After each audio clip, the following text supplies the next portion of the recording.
La Jeune Chambre internationale Ketu-IFE a procédé dimanche 22 septembre 2024 au renouvellement de son comité directeur local pour le mandat 2025 devant un public attentionné membre de la Jeune Chambre internationale Ketu-IFE. Le modérateur a d'abord souhaité la bienvenue à tous les membres qui ont répondu présents à cette assemblée générale élective avant de présenter l'ordre du jour. 14 candidats ont soumis leur dossier pour les postes de président, député président et secrétaire général. Nous avons déjà restitué et nous avons échangé avec chaque candidat. Et c'est le lieu aussi encore une fois pour moi de leur dire merci. Et je pense que le temps que vous êtes, vous avez vu l'exercice passionnant. Vous avez appris. Nous avons appris aussi également de vous. Et nous savons que beaucoup de choses se sont passées. Et pour cette journée ou cet instant-là, nous allons inviter les différents candidats qui vont se prêter à leur exercice de caucus. Je rappelle que les candidats, tant qu'ils sont, sauf le président, qui va faire 7 minutes, vu que le temps que nous avons là, qui va faire 7 minutes.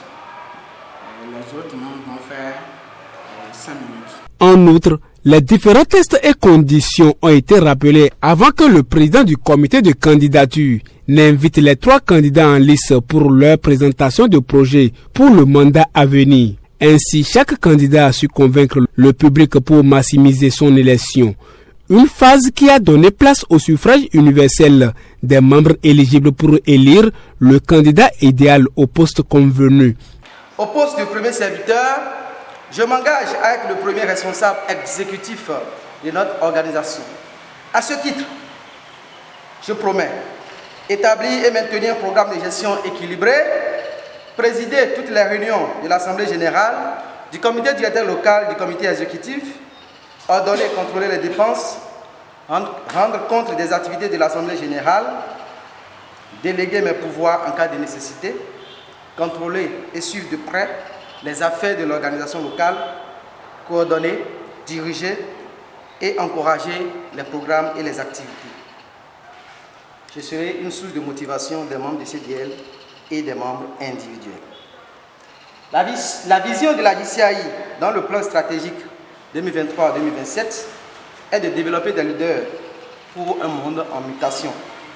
À ce titre, nous allons promouvoir des talents des jeunes en leur donnant des occasions de se développer et de les mettre sur la voie d'une plus grande réussite. Ensemble, nous pouvons être l'organisation qui unit tous les secteurs de la société.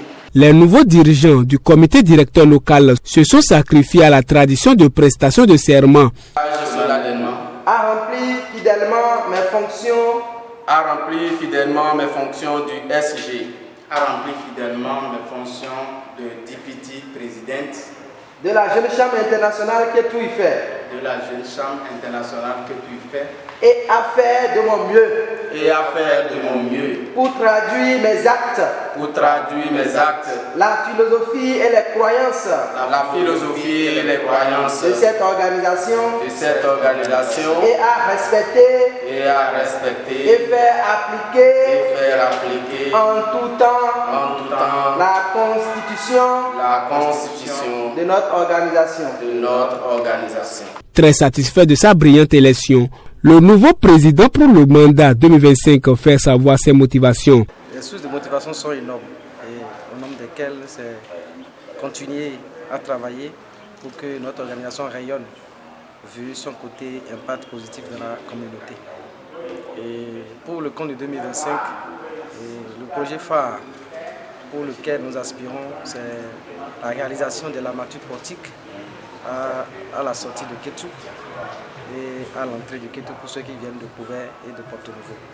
Donc nous allons réaliser cette armature portique au normes standard pour que Ketu change de visage, pour que une fois à Ketu, que les gens sentent qu'ils sont dans une communauté, ils sont dans une commune à cité historique et à la porte magique. et le premier fils de Oudoudoua. Il faut noter que cette assemblée générale élective a connu la présence de plusieurs autres personnalités, à savoir le président de la JCI Porte-Nouveau Première, l'actuel président en exercice de la famille Ketou Ife, ainsi que d'autres anciens présidents de la Jeune Chambre internationale.